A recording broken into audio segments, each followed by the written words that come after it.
Hi, I'm Jules. And I'm Claudio. We are Pilgrims of Yearning. Thank you, Andre, for this conversation.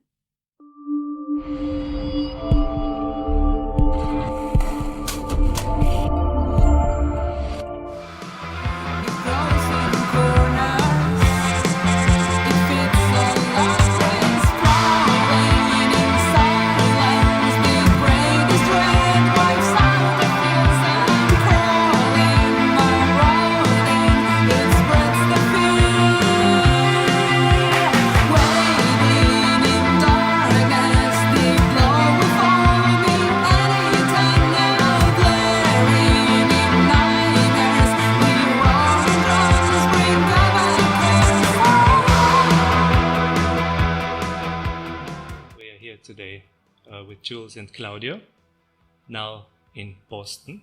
And they have the project Pilgrims of Yearning. It's a very interesting moniker, very, very nice name. And I'm very curious about their background. That's why we're all here. Can you tell a bit where you're originally from and how you got to where you are now? I'm originally from Chile. Claudio originally is from Colombia. Right, I'm from Bogota, and then I moved to Chile when I was like 14 years old. I stayed 20 years in Chile. I met Jules 2006, 4, and then we've been together since then. And we moved to Boston 4 years ago, and then we started this project. Yeah, we started with Pilgrims of Yearning here in Boston. Before in Chile, we were part of another band called Ammoniaco. It's a darkwave project. When we moved to Boston in the first place, it was like the first couple of years we were kind of lonely. We didn't have any friends or things to do here. So it was a perfect moment to start focusing on this project. That was something that was in our minds for a while, but never had the time to. So here was the perfect chance to start with. What instruments are you playing? So basically, I do all the music. I do the bass, I do the drums, I do the guitars.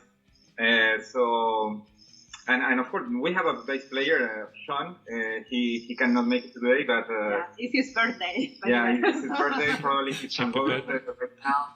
He's an awesome player. Yeah, and I do the vocals and the lyrics, and I collaborate like with some keyboards in between. The way we compose, right, is I have some ideas in my mind, right, and then I start doing the music, and then we have some inspiration moments, let's say, right, it's together with some additions.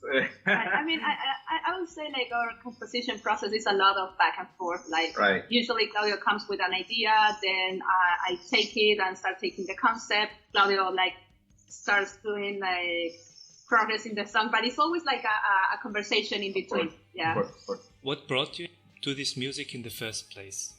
Post-punk kind of music. I would say that that's the kind of music that we have been listening for a long time. In South America, there is a huge goth and post-punk scene, usually more linked to the European scene rather than the US. So when we came here, it was kind of new for us, everything here. But that's how we got the inspiration to start with. And then, Claudio, you listen to a lot of different music too. It's not that we just listen to post-punk. So the idea was to bring influence from a lot of things. Actually, I think Sean, the bassist, says that Claudio plays the guitar a lot like these folk Latin American songs. So it's a weird thing. Right. We are Latinos, right? So we also like Latin music, like salsa, right? Yeah, why not? I mean, it's also because I think post-punk music gives you like a good basis to play a lot with. You can experiment a lot with post-punk music, as you can see from these last couple of years, right? Like what bands are doing with the genre is pretty interesting. So it gives you like kind of a blank sheet to experiment with, which is very interesting. It doesn't have like as many limitations as other genres could have. No, that's an interesting definition. Yeah, you're quite right there, I think. And now you came like 4 years ago to the US. Why did you go to the US then? It was work.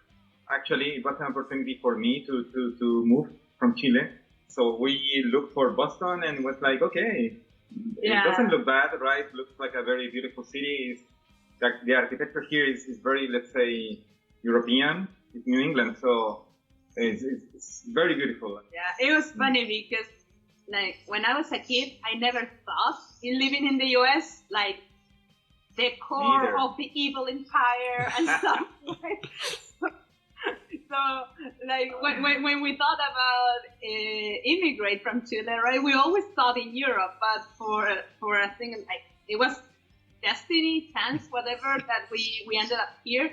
And in the beginning, we had no idea about Boston, to be honest. I only knew that Harvard was here, but that was it. So then we started Googling it, and it was like, yeah, as Claudia said, the architecture looks very European, the lifestyle is pretty much it. You have some public transportation, right? Yeah. I mean, it's a very charming zone in the US. You have nature, right? You have green. I looked at some pictures also before. I've never been to the US, but Boston, I like popular culture from Boston, like the series Cheers and Sabrina. Yeah. The autumn here is amazing. You know, the colors. It's really beautiful. And all around Halloween, right? We have Salem, very close to Boston. We have played in Salem several times. Is this Salem with the witch burnings? Yeah? Right. Okay. Yes. It has a very developed underground scene as well, like same as in Boston. All this revival we have experienced in these last couple of years, I think we have experienced that firsthand here in Boston because from what I heard, right, 15 years ago, Boston was huge in terms of goth scene. But then when we arrived here, it was still huge in terms of industrial music. Industrial is very big here. But when we started with Pilgrims of Yearning, in the beginning, it was very difficult to find someone to play with.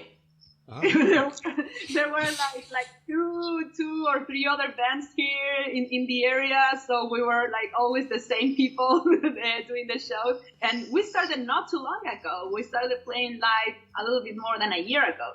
But since then, some more bands have been created. Other bands that were in hiatus for a long time, they have come back. Next April, we're going to have a festival here in Boston, Dark Spring Boston. It's the first festival of this kind taking place in the area. We got here, I think, just in time to start with this. Yeah, it looks like that. And this Dark Spring Festival, are you involved also in the organization? Or do you know people there? No, we're going to be playing there. Yeah, congratulations. So it's great, no? Thank you. About this post-punk revival, I think it's mostly a US thing, no? Because I guess in Europe this whole thing never really died out. No? And I also figured that in South America this scene is going on since the 80s, very strong. Yes. I heard mostly in Brazil and in Argentina, I think. You will find bands like in every country in South America. Yeah. We were producers back in Chile, right? We used to do some parties. We used to manage some local bands. So we were very inserted in the Latin America scene, and we saw how all local scenes were growing in different countries. Colombia, Peru is huge. Yeah. Peru is very big. Yeah.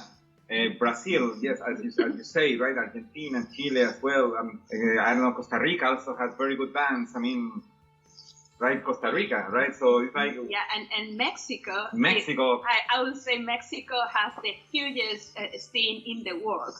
I don't know. Yeah, Germany, I don't know. But no, in number of people, just city of Mexico is like 20 million people, right? So what's going on in Mexico is huge. It's really great. It's one of those countries you have to go as a goth band, post-punk band, or darkwave. About Chile, can you talk a bit about Chile? I really don't know anything about Chile. I just know it's a very long, slim country. So that's all I know. Chile, let's say, it's a small country. It's slim. It's in the south of South America, right? So it's not, let's say, a tropical country. Around 17 million people. very concentrated in the center, in Santiago, the capital, right? In Santiago, we have around 8 million people, from 7 to 8 million people. What I can say about Chile is that the people, the young people, they listen a lot of music. There is a lot of culture of music. Politically speaking, right? I mean, you know that now it's very hard times. I have to say that people are fighting for dignity, right? We totally support what the people are doing now. Totally support, and actually, I will take the chance, but it's kind of stressing for us to be far away and not being there, being participating and being active, right? Together with our friends, with our family there. So what you can tell about Chile is that younger generations are much more free minds than our parents or grandparents, right? So in Chile, even if a lot of things are like still illegal, like for instance marijuana, if you go to Chile, a lot of people will smoke marijuana, no issues about it. Sexually, it's also like a very liberated country right now. Talking about the younger generations, like much more liberal than the rest of South America. Social unrest that is going on, it also has to do with that, with like the older generations and an elite that is very disconnected from all these new ideas that are coming. Like in the 80s, Chile was a very, like, we were under dictatorship. It was a very closed country. We didn't have access to the ideas of what was going on around the world. So we are very used to earthquakes, to heavy earthquakes every time, right? So why I wanted to say this is because people in Chile, you know, they are very unified. There is a lot of solidarity. So in these moments, right, I know that people in Chile are united and very, very strong. And also times of social unrest usually produces great music. Can you recommend other bands from New England that you know personally? So I would say like our first friends here in Boston were these guys from House of Harm. We're gonna be like next week, next Sunday, opening for She Passed Away together with them, with House of Harm. So if you want to check a band from Boston, definitely them. What else? Well, we have the Sperm and Sea, we have the Knockups, we have there is a very interesting band. It's called The Parts. You know, always having, when they told you, hey, can you please tell me some bands? You always like get blank. It's always like that, right? So, yes, well. yes. Good. Let's go now to your own project. You had an EP out. And we have a single. A single, right? Florence, and the video I saw, the Visitor. It was very nicely done. Thank you. I hear some influence from Susie and the Banshees. Am I right? Yeah, you're right. Like, yeah, we pick. We I mean, it's not that it's something like super conscious and saying like, oh, we're taking Susie as our influence, but it's more of an organic thing going on, right? That we got all this post-punk sound that we want to achieve, and if you have a female vocalist, of course, the first comparison you're Susie. It's a bit unfair from me, no, when I say this. But there's a Susie in all of us, I guess. Yeah, and right. And then, well, for male singers is Ian Curtis. So yeah, true. So Pilgrims of Yearning. It's a very nice name. How did you come up with that one? So this was based on the German Romantic movement. Pilgrims of Yearning actually is a concept that a thinker from Chile, Miguel Serrano, came with to talk about like how we as human beings are kind of lost today because God is dead, right? And now we haven't found anything. Sorry, God with D, right? Not with PH. Yeah, God, not God. God always undead. So and how as human beings, right? Since we haven't been able to find anything to replace God with in the 20th and 21st century, right? We have turned our eyes to the past, to a sort of a golden era that never really existed, by the way, but nevertheless, we are yearning for that. Pilgrims, right, is fully related to our story, right? As we migrated from Latin America to the US. In the end, it's not that you yearn as much for your country as much as you yearn for your youth. So basically, right? A nostalgia. Exactly. I was thinking exactly on the same word. Yeah. Right. So this is basically all I wanted to know, and many more things. Thank you for this space. It has been very nice conversation.